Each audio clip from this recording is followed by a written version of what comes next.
This is Where You Live with Gene and Tony. We're broadcasting from the Concierge Landscape Studios, and we're brought to you by Extreme Exteriors. It's time now for a message from the Minnesota Multi-Housing Association. The MHA Minute is brought to you by Pest Control Services. When you need an exterminator, you need someone reliable and effective. Call Greg Keener at Pest Control Services, 952-894-9748. Pest Control Services is a proud member of Angie's List and a member of the Minnesota Multi-Housing Association. That's Pest Control Services, 952-894-9748. And tell Greg that Gene and Tony sent you. If you're renting out a property for the first time, there's a lot you need to know so that you can do it successfully and, frankly, keep yourself out of trouble. Luckily, there's a statewide resource with all the tools you need to run your new business successfully. In fact, the Minnesota Multi-Housing Association regularly holds a seminar called Accidental Landlord, specifically designed for people who are renting out a property for the first time. They also have residential leases, security deposit agreements, a lead disclosure, and lots of other forms. They even have brochures on the principles of successful property management and the eviction process that you can download for free. So if you want to know more about the Accidental Landlord Seminar or other classes about owning, managing, or maintaining anything from a single unit to a growing apartment portfolio, visit the Minnesota Multi-Housing Association's website, mmha.com. That's two M's, mmha.com.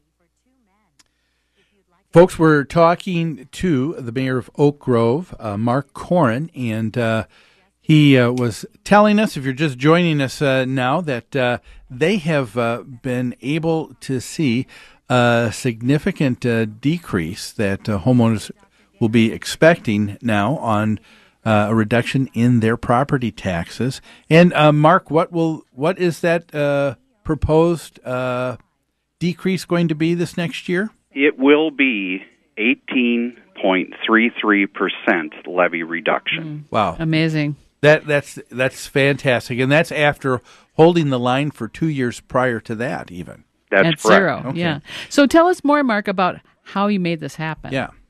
Well, we've over the past 2 years, and I have to say that I wish I could take full credit. I mean, I am the most very vocal person as the leader or the mayor for our city, and this is not unusual. Our city, or what's going on in my city, I believe after talking with a number of mayors and other city council members, they're looking at the same things. Mm-hmm. It's not just our city, Oak Grove. I mean, I don't want to just say that, geez, we had a problem in Oak Grove. Mm-hmm. We made steps to make that happen. In other words, it takes 3 out of 5 people to come to an agreement in any city, typically, if 5 elected officials. Sure. In our city, with cost savings that we've obtained, we've reduced staff such as building officials, inspectors. We outsource now.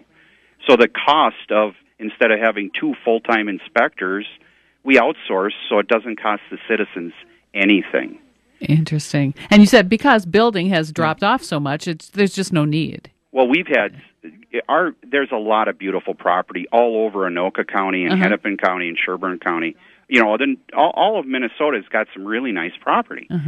And unfortunately, the developments that were going strong in 2004, 5, and 6 have just essentially shut down in most cases. There are still some areas that are building, but very minimally. And if they are building, they're taken over from areas that have gone through foreclosures or short sales and tried to start up again. I see. Now, putting this in perspective, Mark, now when you talk about some of the positions that you have combined, it's because of you're a city of about 8,500, which would have a workload much different than that of a Bloomington, which would be 100,000 people, let's say. Yeah, cities like that have a larger industrial base, a commercial base. They have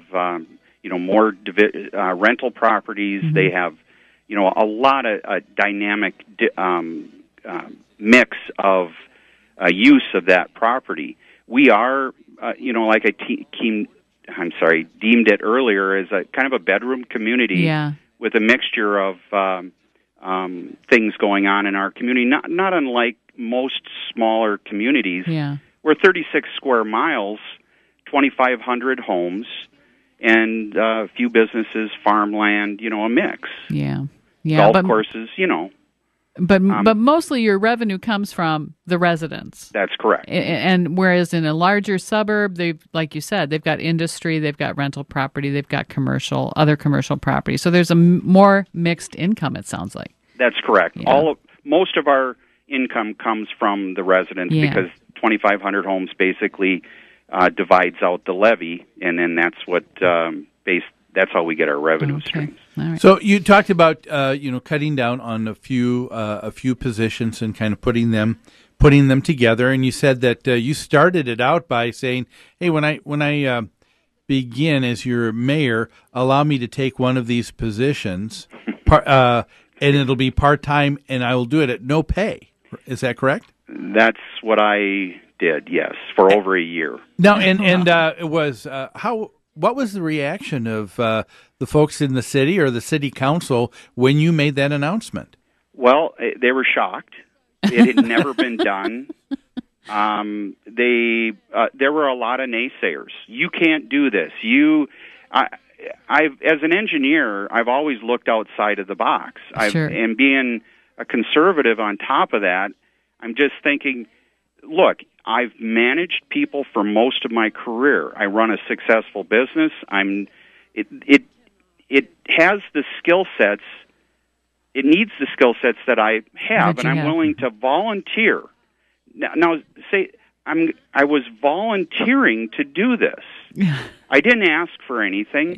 All I wanted to do was understand from an insider's perspective what actually happens, what is going on inside, not being kind of isolated by the city management of a city administrator. And it sounds great that the city council, they finally gave you the go-ahead and green light and say, okay, yeah, let's try this experiment. Oh, and I'm telling you, you wouldn't believe the number of people. You can't be doing this. It's just not right.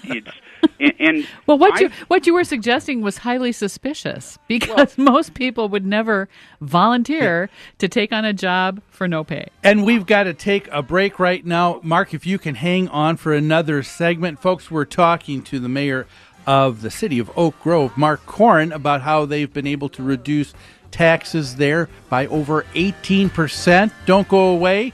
More of Where You Live with Gene and Tony after this.